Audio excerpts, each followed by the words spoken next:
Welcome, everybody. It's QuickFixGolf.com. Here we are in our regular Wednesday night lunacy at 8 p.m. Eastern Daylight Time, when it's daylight time. Of course, Eastern Standard when it's standard time.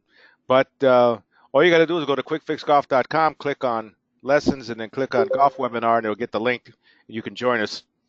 And it's sort of an online class and some fun with all the guys, and we carry on and what have you. So anyway, join us. As you know, with Quick Fix Golf, you can video your swing and send it to us. We can do a complete analysis for you and send it back and tell you exactly what the heck's going on. You might not like what we tell you, but that's the way it goes. We're going to tell you. Now, last week, we talked about the first 18 inches of the backswing, which was this right here. Boom. Here, I turn my chest. I haven't moved my hands or my arms at all. Now, why is that a big deal? The big deal is the less you move, the less you have to recover from. In theory. Now, it doesn't mean you can't be the next Jim Furyk and you went all over the place. But, you know, like I showed last time, his spine angle's perfect. And you can learn to repeat a mistake. You can roll the club open, and I'll tell you a good one. Oh, darn. As soon as I say that, I forget his name. He's on the senior tour. He rolls this club open big time. You'll see more of those kind of things on the senior tour than you see on the younger tour, because these younger kids, with all the video they've done and everything, they've simplified the swing to where there's less moving parts. So in theory, it should be more repetitive. So what I've done is I put a stick here. Paul, the guy whose backswing is, do you have anything for backswing anxiety besides drinking 6 drinks? No. I tell you what, I try to tell some guys, I'm talking about young kids, like we got Drew, who just played his first pro tournament last week. I said, you know, nobody's shooting at you. You're not in Iraq. You know, it's just a freaking golf tournament. There's nothing to be nervous about. You know, get it? You know, there's nothing to be nervous about. Okay, right here. Now watch. I'm going to turn right there, and I put a stick in the ground in the opposite direction of what most of you are used to. You're used to having a stick this way. And you're doing a driller going outside the stick, inside the stick, or staying outside the stick the whole time, whatever. But I've moved the stick around to where it's on the other side. Why? Because I want it to stop me when I get to that first 18 inches or whatever. Boom. Now the stick's right there and it stops me. So I've moved from here to there without changing anything except for my chest. So chances are if I had a ball right there right now, I could hit it and it'd probably go straight, because I haven't had a chance to screw it up yet. Then once I get to this stick, here's where everybody messes up that I see all day long. They go around themselves. They think the club goes around. It doesn't go around. It goes up this way. So watch what I'm going to do. I'm going to hinge the club up against the stick. Let me see. I know I did it here. Here you go. Ready? Come on. Come on, you dumb Cuban. Get that thing on. Here you go. See, I'm going to lift the club or hinge my hands. I wish I would have hinged my hands more. I did a little more of a lift, but it lifts in the forearms. See? And I'm going to lift the club so I get the feeling of the club coming up in front of my chest. In front of my chest. I never get the club behind me. You see, golf clubs are like Cubans. Never let them get behind you. So then this thing goes up. At least somebody laughed. Now I moved over a little bit more so I can go here. And now I'm going to slide right up that stick. There we go. Hinge, hinge, hinge, hinge, hinge, hinge. Come on, do it again. Hinge and lift, hinge and lift. And I will land right there. So if I had, here's my feet. Here's where the ball was when we started. So you can see my club is pointed more or less right at that line of flight. From there, I have very little to do in repair before I get back to the ball. If I just pull down with my arms, that club face is going to land right on the golf ball. If anything, what people do is too much movement, and a lot of their movement, they think the movement helps them hit the ball further. See, the club's coming up in front of my chest as my chest turns. Gabish? Now, if we look at some other guys that are really good at this, better than me, If we look at Immelman, for instance, because I like his swing. If I was going to die and come back, I'd want to be Immelman. I don't know. I don't know what his old lady looks like. But anyway, you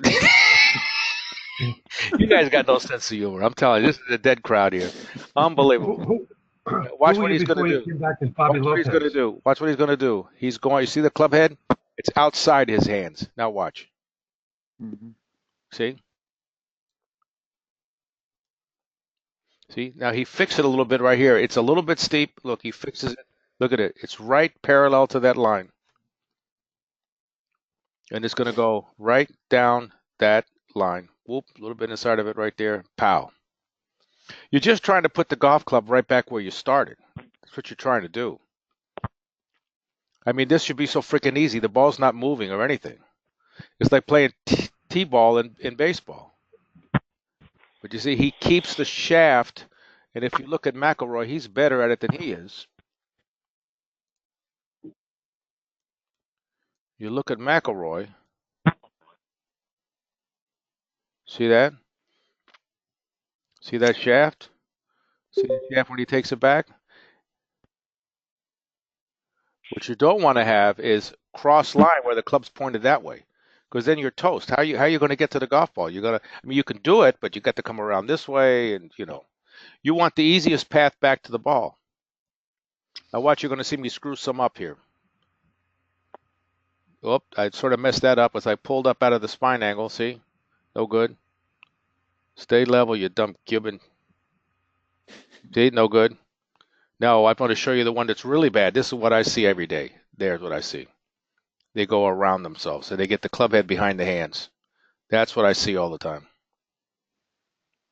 You say, how the heck are you going to get to the golf ball from there? This is, see, watch my hands hinge. Hinge, hinge, hinge, hinge, hinge. Get the toe up. Get the toe up. You want to take this 257 grams of weight if it's a 6-iron and get it up and above your head in a hurry.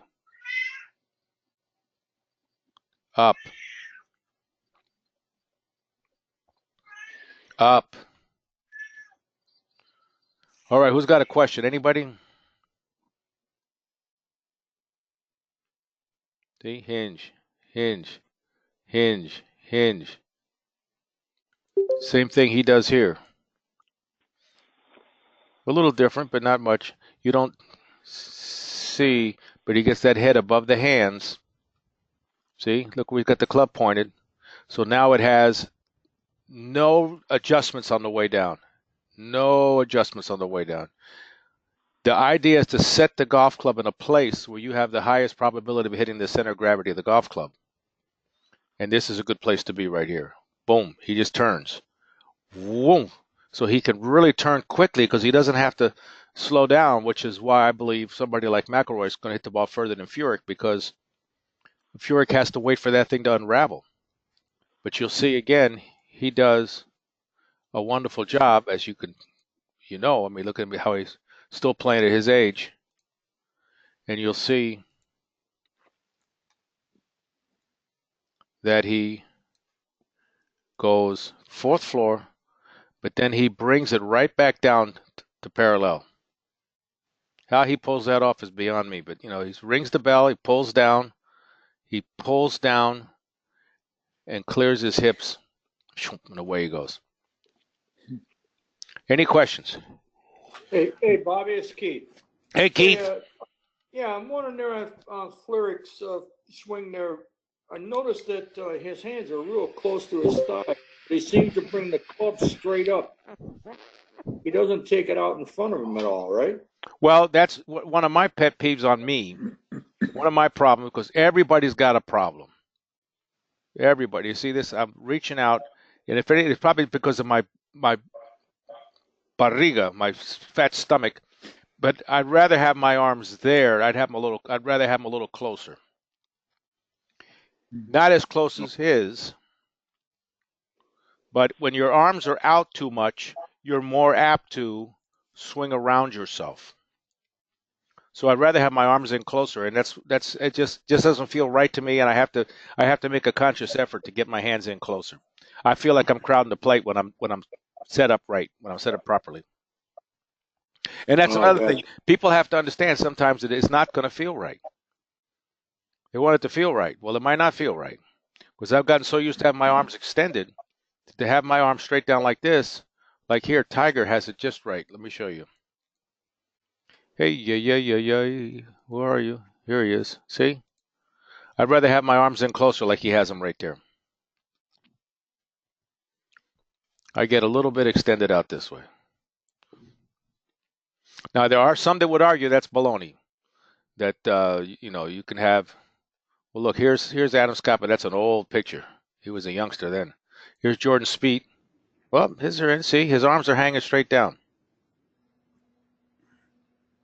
Well, he's gone to pieces, huh? Mm-hmm. Yeah, but look at Moe's.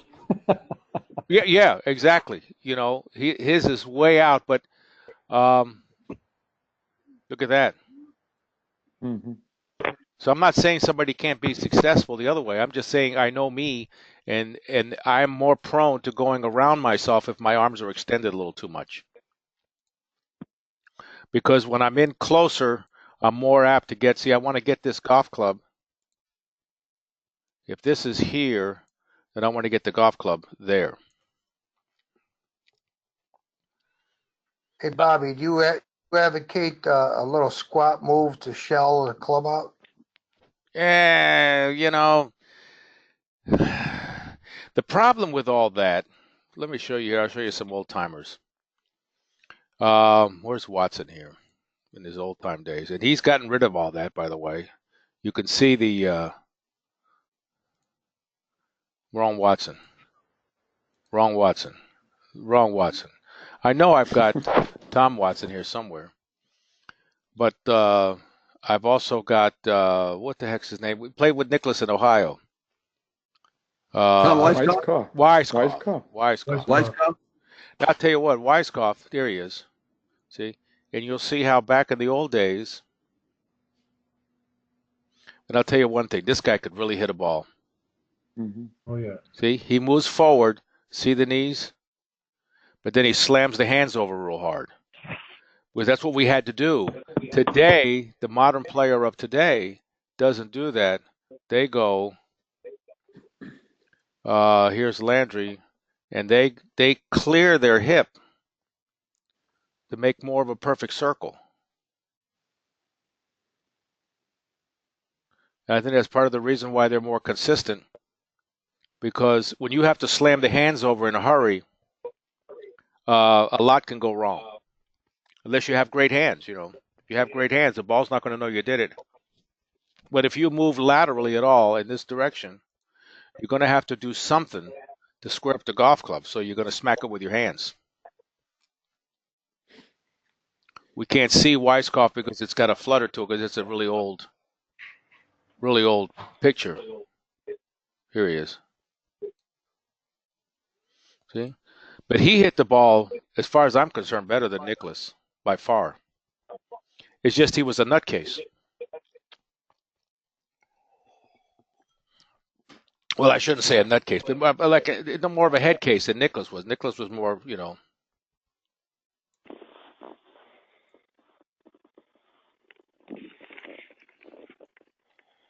See?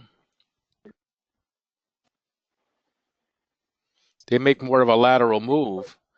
And Tom Watson, if you put in YouTube Tom Watson's shoulders, he has a video there where he shows how he's gotten rid of all this right here.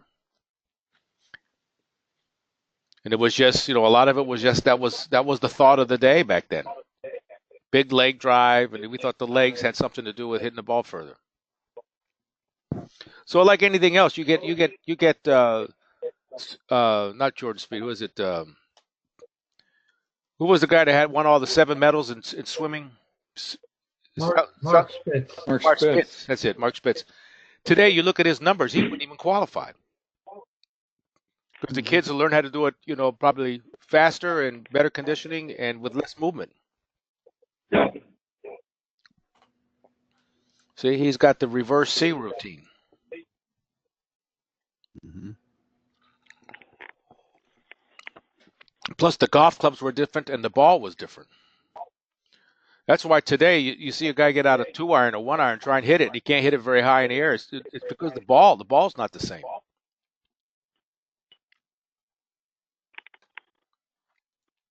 Any other questions? Bobby, when Rory McIlroy hits the ball 30, 40, 50, 60 yards offline, what is he doing? Does it have to do with his takeaway or the way he's coming down? No. I think what happens with some of these kids today, they want to hit it hard so bad. And I don't blame them. I mean, it's part of the modus operandi of today. That they try to hit it so hard that they put a lot of stress on their golf swing. And if you start swinging at that that hard, it doesn't take much for something to be off by just a little, and boom. If you hit the ball, if here's the fairway and you hit it 210 with a little bit of fade, you're only to here. That same guy hitting a 350 is there. Mm-hmm.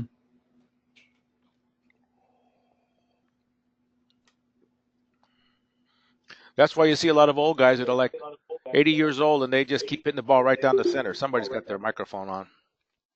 Or let me kill that a second. They keep hitting the ball right down the center the whole time. And you say, how does he do it? The guy's 85 years old and he just kicked my tail. One, he's not using any lower body. He's only swinging all arms because his lower body's gone anyway. So then on top of that, he's not hitting the ball that far to where he can hit it offline. He'll put enough spin on it, especially on today's golf ball. Any other questions? Yeah, speaking of today's golf ball. There's Artie. I picked up one of these oversized balls. What's your take?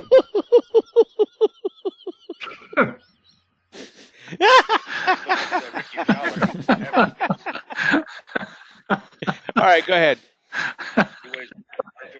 Go ahead. Go ahead. I'm waiting. I'm out. I'm waiting on you. Go ahead. You got an what is this oversized ball? Yeah, it's a larger ball. It's slightly larger than the regular ball. Callaway's putting them out. Oh, are they really? Call it a maxi ball or something. The hole's not small enough already for you. You want the hole to be even smaller. Now, it is true because I lived it. I know back in the 70s when I played in Europe. The year I started was the first year they switched to the American ball, but I had played with the European ball a year before that, and I'll tell you something. It was smaller, but you in the rough, it was just harder to get out of the rough. So maybe a little bit bigger ball is easier to hit, but they got to make the hole a little bigger or something. Yeah, no, that's the only downside I could see to it. I hit it. It reacts like a super soft ball. You can get a lot of damn spin on it, but that's what I was thinking. I mean, the hole's it's the same size. Why would you want to put yourself at a disadvantage to have a bigger ball? Well, how much bigger is it? Like a centimeter or something or whatever. Oh yeah, you have to look close. When I first picked it up, I was holding it in my hand. I'm like, it doesn't feel right. And so I matched up against another one that I guess because I shoot the soft one, and it was a little bit taller. Well, I hope that doesn't become. I hope they leave the ball alone. I mean, they've done enough damage. As far as I'm concerned, I would have rather been like baseball. They got the same bat and the same ball for how many years? And I guess you can't change it there because you'd have to expand the stadium. But if I'd like to see a golf tournament where they had to play with the old ball and with old clubs and see what they shoot. Well, the center of gravity is a lot smaller. I mean, the center, the soft spot, the sweet spot. Well, here's a good question. I'm glad you said that. Here's the facts. Because I was talking to the engineers at Callaway, having a few beers, and I said, give me the give me the real truth, will you knuckleheads? Let's pretend on this golf club, this is the center of gravity. Center of gravity is center of gravity. You cannot make it any bigger. It doesn't matter whether it's a blade, cavity back, made out of kryptonite. It doesn't matter. You can't make the center of gravity any bigger. So all the companies have that same problem. What they're trying to do is say, okay, if you miss the center of gravity and you're anywhere in this circle outside of the center of gravity, if you hit the center of gravity at 100 miles an hour, my club goes 100, the ball will go 150. So 1.5. But if you hit the ball here, the ball will come off at 143 miles an hour. And the only thing they can try and do to beat their competitors to say their competitor's the club comes off at 137, not 143. So when they say they're making the sweet spot bigger, they're not making the sweet spot bigger. It isn't like now this is the sweet spot. It's that as you get away from the sweet spot, the drop off in ball speed is less than it is with the competitors. So that's what they're really trying to do. But the center of gravity is still center of gravity. And that's the real key to playing good golf. It's not so much, it's not that hard to swing your 6-iron 90 miles an hour almost every time. Because you sort of max out at a certain swing speed unless you go out and start lifting weights or whatever. But anyway, let's say you're swinging your 6-iron 90 miles an hour. So one time you're going to swing at 92, the other one 89, then 90, 91, 92, 89. It's going to be pretty close. The difference in your distances is because you're not hitting the center of the club face. You're hitting it all over the friggin' club face. So the ball goes 165, then 149, then 157, then 150. And there's the real problem because here's your green, here's your flag stick. You hit one shot, it lands here. You hit another shot at 90 miles an hour, and it lands here. You hit another shot at 90 miles an hour, it lands here. You hit another shot at 90 miles an hour, and it lands here, because you're inconsistent in where you're hitting it on the club face. Right. Now, if your path is for crap and your club face is for crap, then you're going over here and you're going over there. But if you can get your club face halfway decent and your path halfway decent, the real ticket is hitting the ball in the same place on the club all the time, even if it's wrong. But if you hit it there every time, at least you could develop some consistency. But when you pick up an 8-iron, you say, well, I'm 140 yards away. I'm going to use my 8-iron. So, yeah, but if you hit it out in the toe, it's only going to go 125. Right. Gavish? Yep. Any other questions? Yeah, Hey, Bob. What kind of distances were guys like Weiskopf and Nicklaus in their prime in their drives? I can tell you that my experience was, because I played back in the 70s. Arnie was one of the longer hit, and playing on the course when in a tournament, he didn't hit it that much further than anybody else because he didn't put that pressure on his golf swing. I mean, maybe if he had a par 5, he's got a wide open fairway, he might jump all over one. But generally, when Nicklaus or Arnie hit one good, it was 280 at max.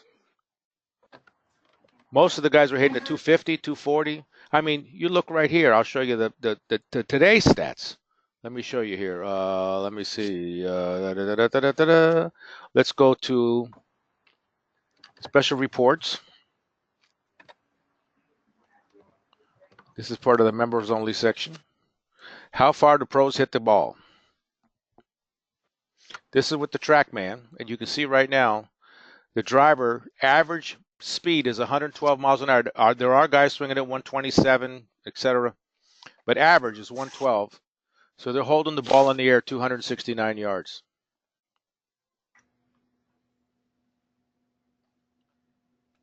If they take their 8-iron, we just mentioned an 8-irons, 87 miles an hour, they're holding it 160 yards in the air. Wow, Maron. Strong.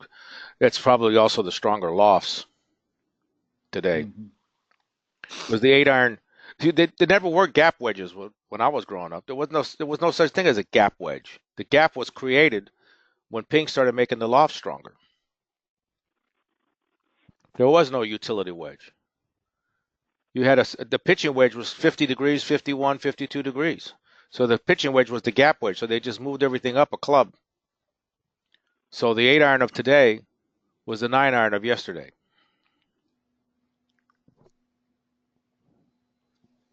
Yeah, I noticed most of the new clubs, they got all jacked up lofts on them. Probably some more clubs. Well, that's one thing I was telling Richard today. He was interested in some of the rogues, and the problem is the 6-iron's a 4-iron. So if you start buying a 5-iron and a 4-iron, you don't realize that that's a 2-iron.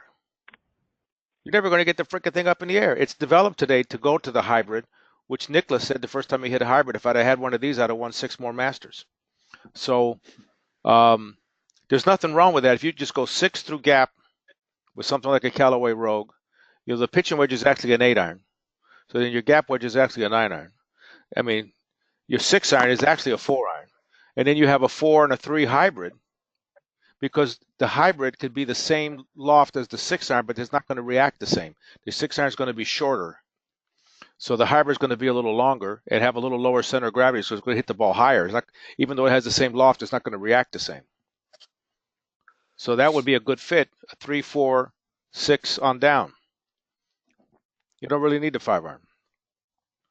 Save some money there. You only buy 6 through gap, That's one of the things the golf club companies didn't take into consideration. Also, they put these hot lofts, and they find out, guess what? They're selling more sets of 6 through pitching wedge. Well, it's less money to them.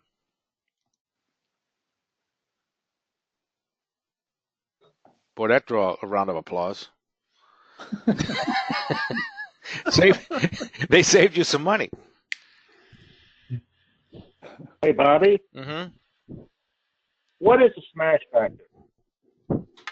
Smash factor is this. See how it says 1.49 right there? So that means if your golf club is traveling at 100 miles an hour and you hit the ball right in the center of gravity, you'll probably get a 1.5. That means the ball's going to come off the face at 150 miles an hour. So the ball speed is the driver speed. So let me see. I got my phone right here. So we take the driver speed and we go. Here we go. So we go 112 times 1.49. So his ball speed was 166 miles an hour.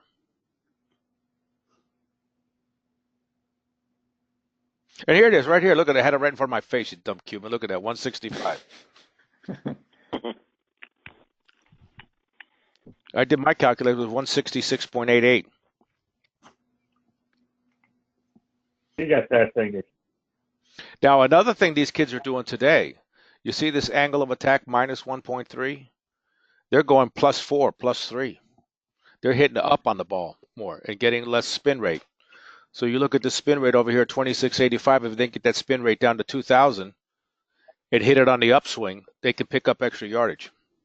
Mm-hmm. Bobby, do they have real low lofted drivers when they do that? Well, here's the thing you can do. Hold on. Good question, man. This is a great crowd here. Let's pretend. Let me see if I can draw on this here. Here's the face of a driver. Don't laugh because I didn't pass Mr. Rogers' drawing school. What he says isn't going to work. But anyway, let's pretend I got another way to do this. Here's zero loft on this driver. Let me see if I can draw the driver back this way. Here's the driver back this way. And then here's the shaft this way. There we go. So here's 0 loft. That would give you the maximum amount of pressure on the golf ball. So you would get the maximum amount of ball speed. So instead of a smash factor there of 1.49, you might have had a smash factor of 1.6 or 1.7. The only problem is the ball never got in the air. So it probably doesn't go anywhere. Mm-hmm. As you add loft, you lower the smash factor. Watch, if we go back to these smash factors here, and you'll see that they go down. Yeah. So on a pitching wedge, it's only 1.23. Why? Because it's a glancing blow. You got loft on the club. So the less loft, the more smash factor or ball speed. So if you a 7.5 degree driver, the ball will come off the face faster than the 9.5 degree driver. But you've got to have enough clubhead speed to hold that 7.5 degree driver in the air long enough. Because if you don't have the clubhead speed, you're going to hit it shorter, not longer. So what they're doing now is they tee it up 4 inches. They go to maximum tee height. That's why they maximize the tee height. Because if not, these guys will put 6-inch tees or 7-inch tees.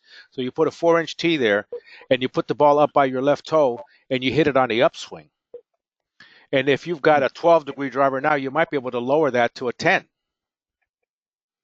And still get the same height, and you'll get more distance, because you'll get more ball speed. Mm-hmm.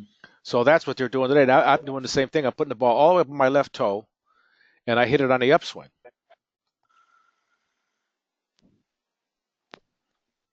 Bobby, what's the ideal launch angle for if you're trying out clubs at a golf shop for an old geezer like myself?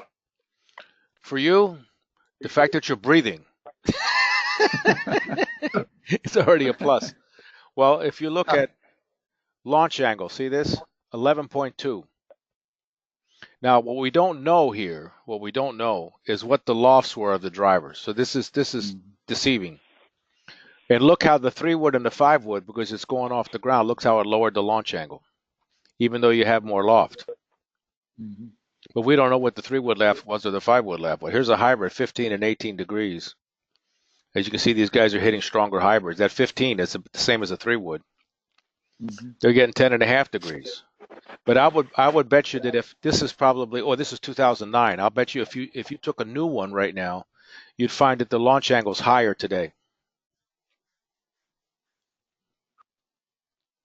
And this is average. This is not, McElroy.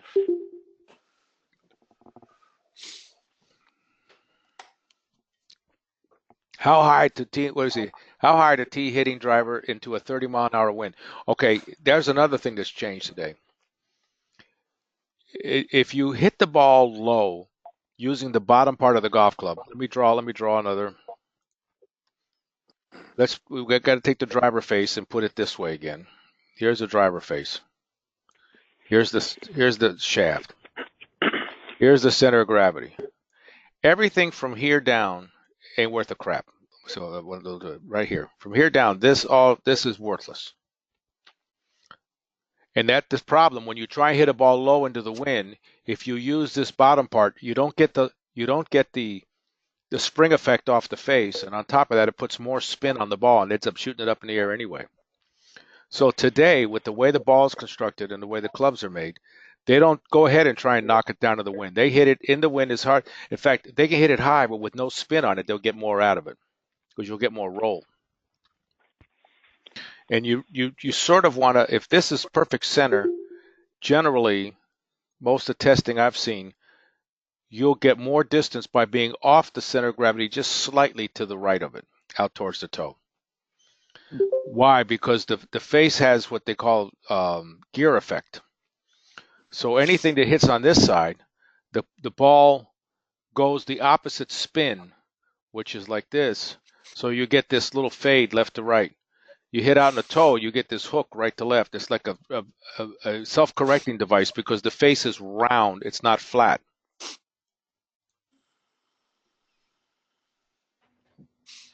So when you're hitting into the wind, don't necessarily hit it lower with a driver today.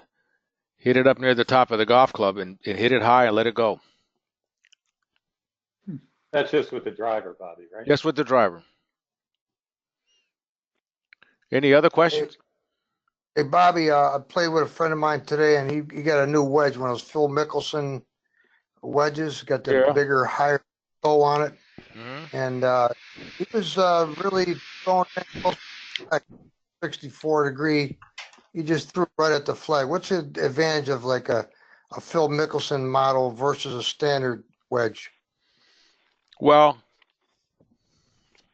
let's look at the model here. Let's go to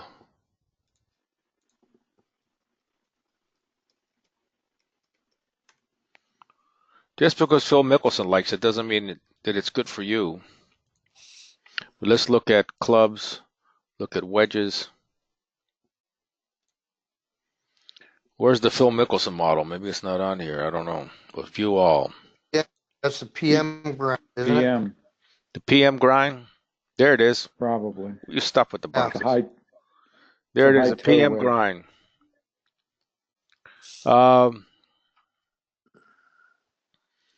I tell you, the problem you have with chasing what these pros do is they change the clubs like they change underwear sometimes, especially wedges. So they might be using this for a while, they get sick of it, and they use something else. Gene Sowers, I tell you, he used to very frequently change his wedges. They have a trailer there, and he'd go in and tell the guy, I want 8 degrees bounce, not 12 this week, because the golf course was different. But, the average guy is not going to go change his wedges because he's playing another golf course. I think you find something like even this right here.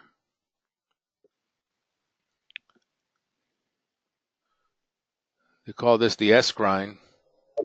You've got this right here that looks good. See, that gives you a chance to sort of open the face a little bit.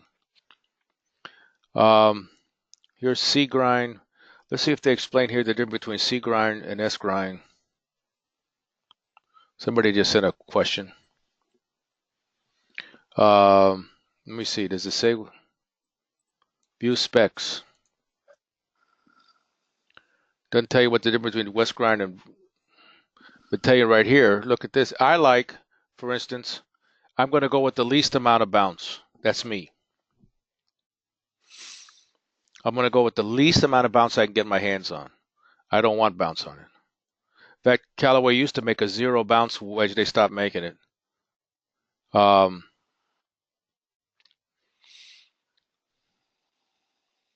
See, here you go. What about the PM grind? It's more rounded, right? Isn't that well, let's look at what he did. Not that I'm going to believe what they say, but where's something that says with the technology space? What you need to know. There you go. There's the propaganda. Here's the groove. Where's the grinds? Worst wedge I ever hit.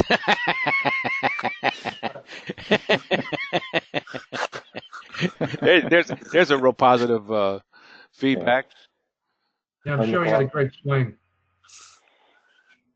Yeah, that's the thing. You never know what the no. So it says view all. There's got to be something here that tells you, but I forgot what the 3 grinds are.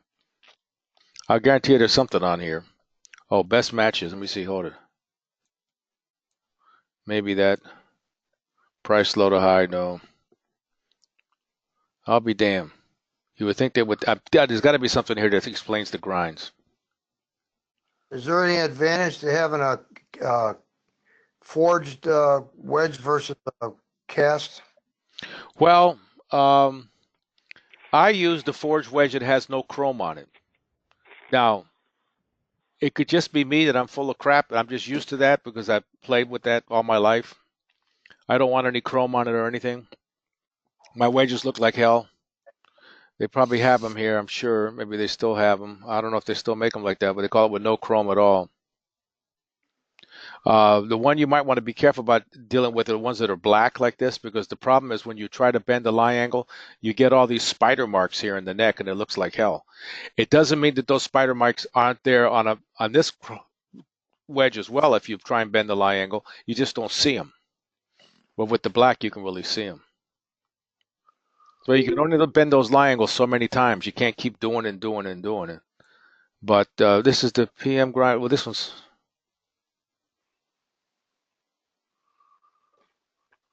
It doesn't tell you. I feel bad. I should know. PM grinder, total design by 2 legends. It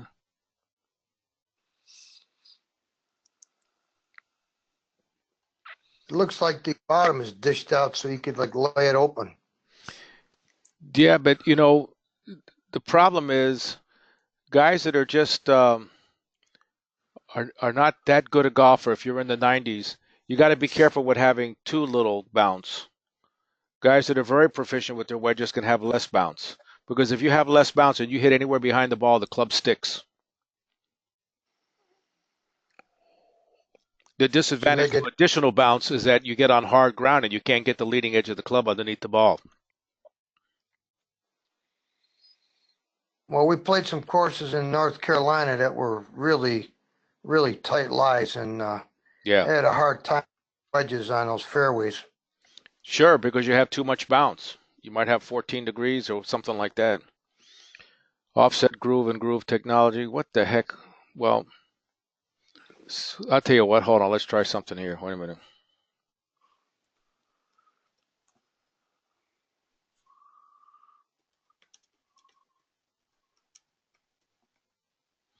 Bounce on Callaway wedges. Let me put this. Hold on.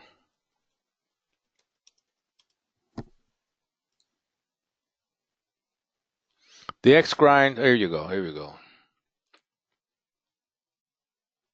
This might have the grinds here. Sergio's Callaway Mac Daddy wedges. Are you going to use anything some Spaniard is using? What are you, crazy? Let me see here.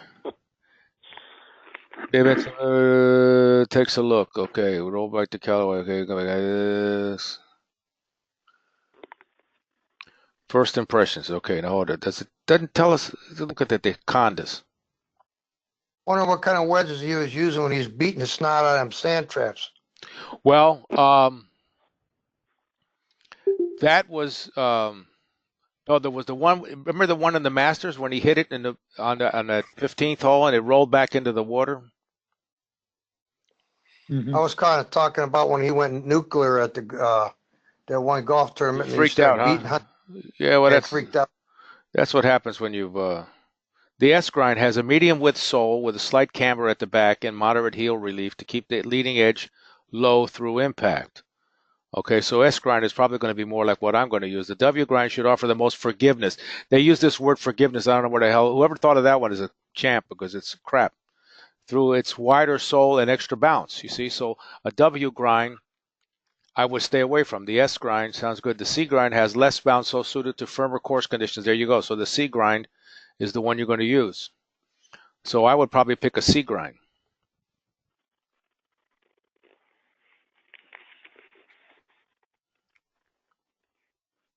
And that's what I got, I think.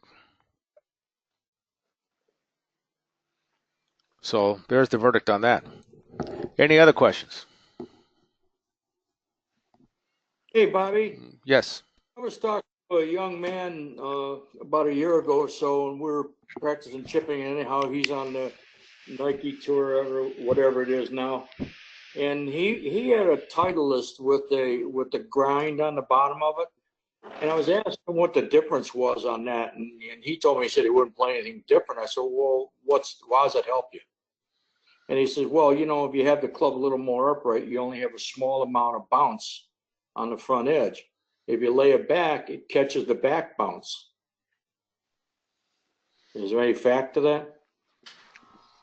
What was that? You're saying you got, like the Callaway has you were talking about the grind on it? Right. Well, he had a Titleist that was ground like that, where it's hollowed out. Okay. And he said that you have a front edge bounce and a back edge bounce. Well, he's talking about depending on which way you have the shaft. If you have the shaft leaned forward, you're going to have the leading edge hit to the ground first. Yeah. Exactly. And that if you're off a little bit, if you had a regular bounce, it would catch the bigger bounce that's no longer there because of the grind. And you would end up bouncing and bellying into the ball, which I've been there. Well, and he was saying when you lay the club open, then it catches the backside for the bounce.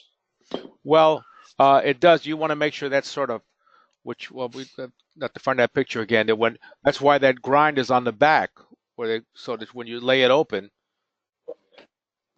it's not like a regular golf club where the trailing edge of the sole is the same as the leading edge. Right. Any other questions? Or not, we'll call it a night. Hopefully, somebody's going to go out. Nice listening to you. Oh, it's my pleasure. And once again, remember this. You put the stick here. If you don't know what your backswing looks like, get out of the cell phone, video your swing, and send it to me. Right there. Now from there, slide right up the stick. There, slide up the stick. There you go. Slide up the stick. Slide up the stick. Get the feeling of the club going up and down in front of your chest, not around behind you. All right? All right, gang. Hope you enjoyed it. Thanks, Bobby. Thank you, Bobby. Thanks, Bobby. Thank you, Bobby. Thank you. Thanks. Have a good night.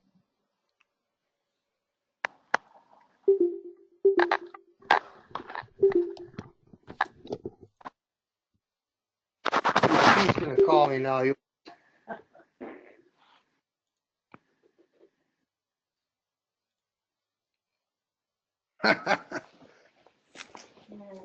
He'll call me right now. He watch.